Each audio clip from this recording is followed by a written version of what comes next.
नमस्कार, जय श्रीराम. स्वागत आहे तुमचं सगळ्यांचं आपल्या यूट्यूब चॅनलवरती, ज्याचं नाव आहे मराठी ब्लॉगर प्राजक्ता. मैत्रिणींनो, काल तुमचा खूप सारा रिस्पॉन्स आला की ताई मी ज्या पिशवीचा व्हिडिओ टाकला होता, जी मी 5 मिनिटात रेडी केलेली होती, कस्टमरची होती ऑर्डरची. तर त्याला तुमचा खूप छान रिस्पॉन्स आला, तुमचे लाईक भरपूर आले, तुमच्या कमेंट खूप आल्या.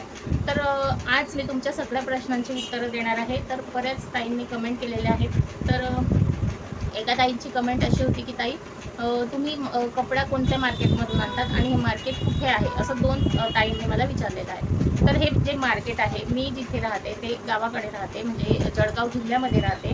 आणि आमच्याच गावाच्या बाजूला मोठी सिटी आहे भुसावळ म्हणून, तुम्ही ऐकलं असेल. तर त्या सिटीमध्ये दर संडेला कपड्यांचं मार्केट भरतं आणि ते ढीगचे ढीग कपडे लागलेले असतात. 10 रुपयापासून तुम्हाला अस्तरचा कापड मिळून जातो, मेन कापड मिळून जातो, खूप छान छान ब्लाऊज पीसेस मिळून जातात, खूप छान कपडे असतात. आणि तुम्हाला जर कपडे कसे असतात हे जर बघायचं असेल तर मी या व्हिडिओच्या एंडिंगला त्या व्हिडिओचं जे थंबनेल आहे ते देणार आहे. तुम्ही त्याच्यावरती क्लिक करून व्हिडिओ पूर्ण बघून घ्यायचा आहे की कपडे कसे असतात त्या मार्केटमध्ये. तर व्हिडिओ एंडपर्यंत बघा, म्हणजे तुम्हालाही समजेल की कपडे कुठून आणायचे, कसे आणायचे, किती याच्यामध्ये आणायचे आणि आपण आपला बिझनेस कसा वाढवू शकतो. तर मैत्रिणींनो, तुम्हाला लक्षात आलंच असेल मी कपडा कुठून आणते. तर भुसावळला दर संडेला बाजार भरतो कपड्यांचा. ढीगच्या ढीग कपडे लागलेले असतात. तिथे तुम्हाला नाही ते वस्तू मिळून जाते. फक्त कपडेच नाही तर तुम्हाला बेडशीट, फ्रीज कव्हर, नंतर उशीचे कव्हर, असं बरंच काही तुम्हाला वेलवेटचा कपडा, जो नेटचा कपडा, जे पाहिजे ते तिथे मिळून जाईल. नंतर लेडीजचे जे कपडे असतात आतमधले ते कपडे स्वस्तामध्ये, लेगिन्स असतात, लेगिन्स पण 150ला 2 असतात. असे भरपूर सारे कपडे तिथे त्या मार्केटमध्ये मिळून जातात. तर मैत्रिणींनो, मी संडेला जेव्हा माझ्याकडचे कपडे संपतात, म्हणजे कपडा आता शिल्लक नसतो माझ्याकडे, तेव्हा मी त्या मार्केटमध्ये जाऊन कपडे भरपूर सारे 2-3 पिशव्या भरून घेऊन येते. म्हणजे मला ते आरामात 2 महिने तरी पुरतात. म्हणजे कस्टमर येतात, ते कपडे बघतात, ते सिलेक्ट करतात आणि मग मी पिशव्या स्टिचिंग करून देते. पण जनरली काय असतं ना, गावाकडे कपडा त्या स्वतःचाच देत असतात. क्वचित अशा बायका असतात ज्या कपडा माझ्याकडून घेतात. तर मग मी त्या कपड्यांचं काय करते, तर हा जो टॉप तुम्ही बघताय मी घातलेला, हा टॉप मी त्याच मार्केटमधून कपडा आणलेला होता 10 रुपये मीटरप्रमाणे. आणि त्या कपड्याचा मी हा टॉप अनारकली स्टिच केलेला आहे. आणि त्याच्यातला अजून कपडा उरलेला होता, तर त्याचा मी माझ्या मुलीसाठी ड्रेससुद्धा स्टिच केलेला आहे. 50 रुपयाचा कपडा होता, फक्त 10 रुपये मीटरप्रमाणे 5 मीटर कपडा होता. आणि त्याच्यामध्ये माझा अनारकली ड्रेस बनवून माझ्या मुलीसाठी मी कॉट सेटसुद्धा बनवला आहे. तर तुम्ही विचार करू शकता की किती परवडत असेल हा बिझनेस मला तरी. आणि तुमच्या गावाकडे सुद्धा असेलच असं मार्केट, तुम्ही एकदा तपास करून बघा. म्हणजे तुम्हाला जर समजलं की इथे असं मार्केट भरतं. आता MP मध्ये बऱ्हाणपूरला हा कपड्यांचा बाजार भरत असतो. आता दुसरीकडे कुठे भरतो का माहिती नाही. MPतला मला याच्यासाठी माहिती आहे कारण माझी बहीण तिकडे राहते. आणि हा कपडा मी तुम्हाला काल दाखवलेला, तो पण तुम्हाला खूप आवडला. अजून मी याची कटिंग केलेली नाही आहे, कारण मला ज्या ऑर्डरच्या पिशव्या असतात किंवा शॉपिंग बॅग असतात त्याच एवढ्या साऱ्या आहेत की मला वेळच भेटत नाही माझ्यासाठी कपडे स्टिच करायला सध्या तरी. तर हा कपडासुद्धा तुम्हाला खूप आवडला. तुम्हाला मी ओपनसुद्धा करून दाखवते की किती मोठा कपडा आहे. याचा हा डबलचा कपडा आहे. हे बघा किती मोठा कपडा आहे, 5 मीटर आहे. आणि असं नाही की हलकी क्वालिटी असते. तर तुम्ही बघू शकता, हा फ्रंट बाजू आहे, ही बॅक बाजू आहे. म्हणजे कपडा पण तुम्ही बघू शकता की किती छान याची क्वालिटी आहे. तर हे झालं कपड्याच्या बाबतीत. त्याच्यानंतर एका ताईंनी विचारलेलं की तुम्ही प्राईस काय घेता, जी शॉपिंग बॅग मी रेडी करते ना त्याची प्राईस काय घेता, छोटीची पण आणि मोठीची पण. तर मोठ्या शॉपिंग बॅगची प्राईस मी घेते 150 रुपये, जर बिना चैनची असेल तर. आणि जर चैन लावलेली असेल आणि आतमध्ये पॉकेटसुद्धा हवं असेल तर त्याचे 200 रुपये. आणि छोट्या डब्याच्या पिशवीचे मी घेते 80 रुपये. आणि जर कपडा त्यांचा असला तर मग कपडा पोतळी असतं सगळं त्यांचं असलं तर शिलाई घेते मी 60 रुपये. आता तुम्ही तुमच्या एरियानुसार घेऊ शकता. आता हेच जर मी सिटीमध्ये राहिले असते तर याच्यापेक्षा जास्त त्याची प्राईस मी घेतली असते. आत्ताच एका काकूंनी माझ्याकडे कपडे आणून दिले शॉपिंग बॅग स्टिच करायला, म्हणजे अजून आपल्या ऑर्डर्स या चालूच आहेत. हे बघा, ही बॅग मी स्टिच केलेली होती, याचा व्हिडिओसुद्धा आपल्या चॅनलवरती अवेलेबल आहे. आणि या बॅगेमध्ये मी सगळं माझं स्टिचिंगचे कपडे वगैरे ठेवते. तर हे बघा, मी आत्ताच हे कपडे ठेवले, म्हटलं तुम्हाला पण दाखवते मी की किती साऱ्या ऑर्डर्स आपल्याला येतात. हे बघा, एवढे सारे कपडे आता त्या काकू देऊन गेल्यात आणि अजून याला अस्तर पोतडी वगैरे ते आणून देणार आहेत दुपारपर्यंत. तर तुम्ही बघू शकता आपल्याला किती साऱ्या पिशव्यांची शॉपिंग बॅगची ऑर्डर आलेली आहे. तर आता ह्याच शॉपिंग बॅग आपले 5, 6, 7, 8 शॉपिंग बॅग्स आहेत. तर ह्या त्यांना स्टिच करून द्यायच्या आहे मोठ्या साईजच्या. म्हणजे एका शॉपिंग बॅगचे तुम्ही पकडून घ्या 150 रुपये, कारण कपडा हा त्यांचा आहे, आपल्याला फक्त शिलाई वगैरे घ्यायची आहे. तर 150 रुपये मी घेते. तर 150 रुपये प्रमाणे तुम्ही याचा अंदाज लावू शकता की याची प्राईस किती होईल 8 शॉपिंग बॅगची. त्याच्यानंतर काल संध्याकाळी अजून एक ताई आलेली, तिने सुद्धा कपडे आणून दिलेले आहेत आपल्याला. हे बघा, या पिशवीमध्ये सगळे त्यांनी अस्तर वगैरे सगळं एकत्रच आणून दिलेलं आहे. हे बघा, हे असे अस्तर, हे जे ब्लाऊज पीस असतात ना ओटीतले ते आणून दिलेले आहेत. हे एक पीस आहे,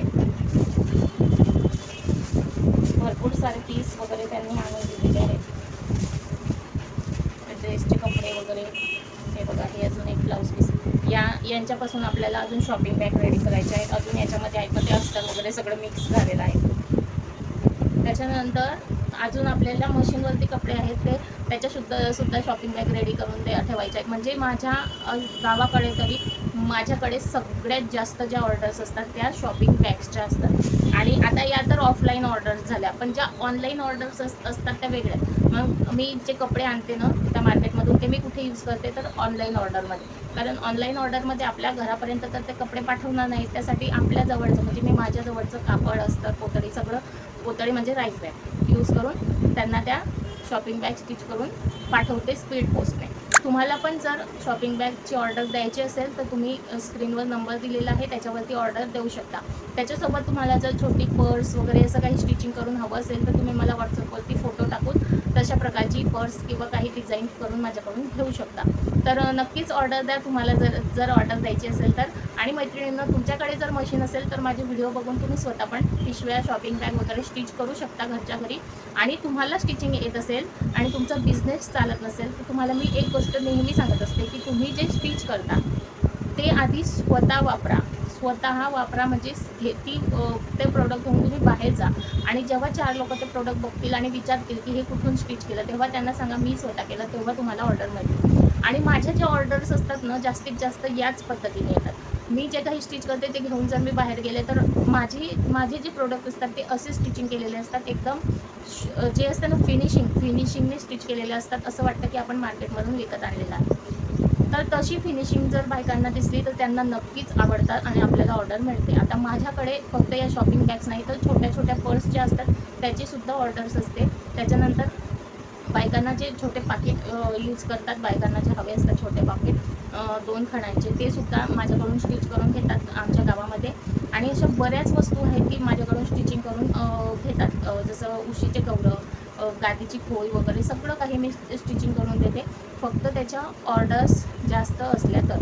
आणि मला जर आता ह्या शॉपिंग बॅगची ऑर्डर भरपूर आहेत, तर आता याच्यामध्ये जर मला एखाद्या उशीच्या कवरची किंवा खोयची ऑर्डर आली तर मी ती घेत नाही, कारण त्याच्यामध्ये आपल्याला एवढं प्रॉफिट नाही मिळणार जेवढं याच्यातून मिळेल. मग याचं काम थांबवून ते काम करणं आपल्याला परवडत नाही. तर काम नेहमी असं करा जे आपल्याला परवडेल आणि आपण त्यातून काहीतरी 4 पैसे कमवू.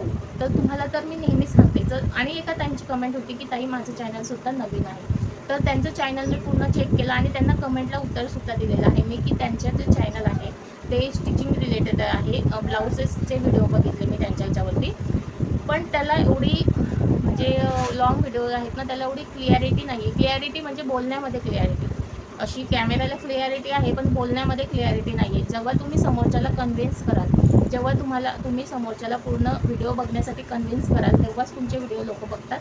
आणि तुमचे त्या ताईंचे जे शॉर्ट व्हिडिओ आहेत त्याच्यावरती त्यांनी सॉन्ग लावलेलं आहे आणि व्हिडिओ अपलोड केलेली आहे स्टिचिंगची.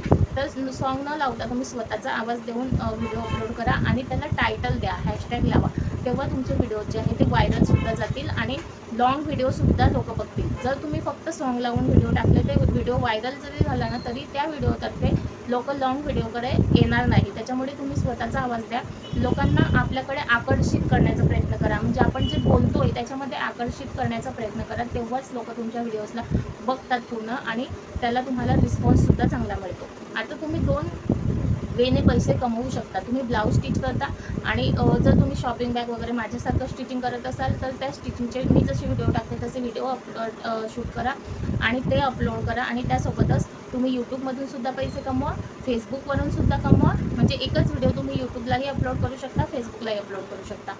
तर दोन्हीकडे तो व्हिडिओ अपलोड करून तुम्ही शिलाईमधून पण पैसे कमवा. कारण शिलाईमध्ये ना एवढा आपल्याला पैसे मिळणार नाही.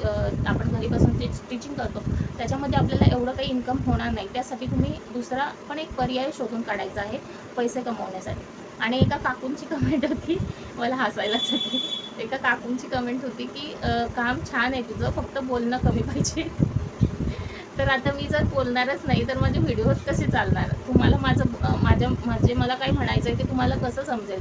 तर फक्त मी माझं काम दाखवून व्हिडिओ नाही बनवू शकत, त्यासोबत मला बोलावंसुद्धा लागेल, कारण तुम्हाला कन्व्हिन्स करायचं हे माझं काम. तर मैत्रिणींनो, काही कमेंट तर अशा असतात ना की आपल्याला खरंच हसायला येतं. तर त्या काकूंनी वाईट वाटून घेऊ नका. पण आपलं यूट्यूबवरती जर चॅनल असेल तर आपल्याला बोलणं हे भागच आहे. जर बोलायचं जरी नसलं तरी आपल्याला बोलावंच लागेल. कारण आपल्याला काय म्हणायचं आहे ते समोरच्याला समजायला पाहिजे, त्यासाठी आपल्याला आपलं तोंड चालू ठेवावंच लागेल. तर काम तर चांगलं आहेच माझं, म्हणून मला एवढ्या साऱ्या ऑर्डर्स येतात शॉपिंग बॅग्सच्या. आणि तुमचंसुद्धा काम जर चांगलं असेल आणि तुम्हाला ऑर्डर मिळत नसतील तर यामध्ये चूक तुमचीच आहे. तुम्ही कुठेतरी कमी पडताय. तर प्रयत्न करा की बाहेरून, म्हणजे तुमच्या गावातून जरी तुम्हाला ऑर्डर्स मिळाल्या ना तर भरपूर आहे. तुमच्या गावातून जरी ऑर्डर मिळाल्या, आजूबाजूच्या गावातून मिळाल्या, तरी तुमचं छानपैकी इन्कम होऊ शकतं. तर मैत्रिणींना जर म्हणजे काही माझ्या मैत्रिणी पण अशा पण असतील की त्यांना कॅमेरासमोर बोलायला भीती वाटत असेल, तर स्वतः कॅमेरासमोर येऊन तुम्ही बोलू शकत जर नसाल तर तुम्हाला ऑनलाईन ऑर्डर्स मिळणारच नाही. कारण ऑनलाईन जेव्हा आपल्या चेहऱ्याची ओळख होते, जेव्हा आपल्याला ओळख मिळते, तेव्हाच ऑर्डर समोरचा व्यक्ती देणार आहे. जर तुम्ही फक्त तुमचं काम दाखवत असाल व्हिडिओमध्ये तर तुम्हाला ऑर्डर ऑनलाईन मिळणारच नाही. तो जेव्हा समोरचा तुमच्यावर विश्वास ठेवेल, तुम्हाला पेमेंट आधी करेल, तेव्हाच तुमचं काम हे ऑनलाईन येऊ शकतं. कारण ऑनलाईनमध्ये कसं असतं ना, पेमेंट आधी घ्यावं लागतं, मग आपलं प्रोडक्ट पाठवावं लागतं. कारण ऑनलाईनचा भरोसा नसतो त्याच्यासाठी. तर जर तुम्हाला पेमेंट आधी समोरचा व्यक्ती जर करणार असेल तर मग त्याला तुमच्यावर विश्वास हवा, तेव्हाच तुम्हाला पेमेंट करणार. माझं जे म्हणणं आहे ते तुम्हाला पटतच असेल मला असं वाटतंय. तुमचं काय म्हणणं आहे कमेंटमध्ये मला नक्की सांगा. जर तुम्हाला काही अडचण असेल तर तुम्ही मला विचारू शकता कमेंटमध्ये. मी तुम्हाला प्रत्येक प्रश्नाचं उत्तर देण्याचा प्रयत्न नक्कीच करेन. कारण मी सुद्धा तुमच्याच म्हणजे तुम्ही ज्या फेजमधून जात आहे, मी सुद्धा त्याच फेजमधून आलेली आहे. आणि खूप स्ट्रगल असतं जेव्हा आपलं यूट्यूब चॅनल न्यू असतं किंवा आपला बिझनेस न्यू असतो, तेव्हा आपल्याला ऑर्डर्स मिळत नाही किंवा चॅनल ओपन केलेलं असतं तर त्याला व्ह्यूज येत नाही. तर खूप सारं स्ट्रगल असतं, मला माहिती आहे. आणि तुम्हीसुद्धा त्या स्ट्रगलमधून जर जात असाल, तुम्हाला काही हेल्प हवी असेल तर तुम्ही मला कमेंटमध्ये नक्कीच सांगू शकता. तर मैत्रिणींनो, आता एवढ्या साऱ्या मला शॉपिंग बॅग रेडी करायच्या आहेत आणि त्यासाठी मला भरपूर वेळ लागेल. वेळ म्हणजे मला रात्रसुद्धा कधी जागावं लागतं आणि ऑर्डर कंप्लीट करावी लागते. कारण छोटी मुलं आहेत, ते 11:30 वाजता शाळेतून येतात दोघं पण. एक 2 वर्षाचा आहे, एक 5 वर्षाचे आहे. त्यांचा अभ्यास, त्यांचं ट्युशन वगैरे, त्यांना खाऊ घालणं वगैरे सगळं काही दिवस आपला त्यांच्याच मागे जातो. त्याच्यामुळे कामाकडे आपलं थोडंसं दुर्लक्ष होतं. पण मी त्यातल्या त्यात जास्तीत जास्त ऑर्डर पूर्ण करण्याचा प्रयत्न करते. आणि तुम्हाला जरी ऑर्डर हव्या असतील तर तुम्ही नक्कीच प्रयत्न करा. तुमच्या कामामध्ये फिनिशिंग आणा आणि फिनिशिंग वगैरे सगळं काही तुमचं व्यवस्थित असेल तर तुम्ही तुमच्या कामाच्या प्रमोशनमध्ये कुठेतरी चुकताय. तुम्ही तुमच्या कामाला प्रमोट करत नाही आहात. प्रमोट म्हणजे कसं करायचं, गावात बायकांना सांगायचं किंवा व्हॉट्सअपला सुद्धा तुम्ही स्टेटस ठेवू शकता. आता बरेच फॅसिलिटी आहे आपला बिझनेस लोकांपर्यंत पोहोचवण्यासाठी. तर मैत्रिणींनो, ही सगळी माहिती मी तुमच्यासाठी शेअर केलेली आहे. कारण तुमच्या इतक्या कमेंट येत होत्या आणि प्रत्येकाच्या कमेंटला उत्तर देणं शक्य होत नाही, तरीसुद्धा मी देण्याचा प्रयत्न करते. तर मैत्रिणींनो, तुमच्यासाठी मी हा व्हिडिओ बनवलेला आहे, तुमच्या कमेंटचे उत्तरं देण्यासाठी आणि कपड्याच्या बाबतीत सांगण्यासाठी की मी कपडा कुठून आणते, कितीला आणते, कसा आणते, सगळं मी तुम्हाला सांगितलेलं आहे. आणि तुम्हाला जर व्हिडिओ पूर्ण बघायचा असेल की मग कपडे मी कशा प्रकारचे आणते, तर तो व्हिडिओसुद्धा तुम्हाला एंडला मिळून जाईल. चला मग भेटूया पुढच्या व्हिडिओमध्ये. तोपर्यंत तुमचे काही प्रश्न असतील, तुम्हाला काही हेल्प हवी असेल, तुम्ही मला कमेंटमध्ये नक्की सांगू शकता. तुमच्या प्रोडक्टचं प्रमोशन करायचं असो किंवा तुमच्या यूट्यूब चॅनलचं प्रमोशन करायचं असो, मी करणार आहे. फक्त थोडेसे त्याचे चार्जेस लागतील, कारण फ्रीमध्ये कोणतंही काम करू नये, कारण फ्रीमध्ये मिळालेल्या गोष्टीची व्हॅल्यू नसते त्याच्यामुळे. तर चला मग भेटूया पुढच्या व्हिडिओमध्ये. तोपर्यंत सगळ्यांनी प्रयत्न करा आपला बिझनेस वाढवण्यासाठी आणि आपलं यूट्यूब चॅनल ग्रो करण्यासाठी. तर थोडी एडिटिंगमध्ये पण तुम्ही इम्प्रूव्हमेंट करा आणि तुमच्या थंबनेलमध्ये इम्प्रूव्हमेंट करा. हॅशटॅग लावा डिस्क्रिप्शन चांगलं लिहा. आणि या सगळ्यावरती जर तुम्हाला म्हणजे नॉलेज नसेल तर आपण एक चॅनल क्रिएट करूया टेक रिलेटेड, आणि त्याच्यावरती तुम्हाला यूट्यूबविषयी मी संपूर्ण माहिती देत जाईल. फक्त तुम्ही मला कमेंटमध्ये सांगायचं आहे तुम्हाला यूट्यूब चॅनलविषयी माहिती हवी आहे की नाही, किंवा तुम्हाला एडिटिंग वगैरे सगळं शिकायचं आहे का, तर मग मी चॅनल ओपन नक्कीच करेन. तर चला मग भेटूया पुढच्या व्हिडिओमध्ये. तोपर्यंत सगळ्या माझ्या मैत्रिणींना माझ्याकडून जय श्रीराम.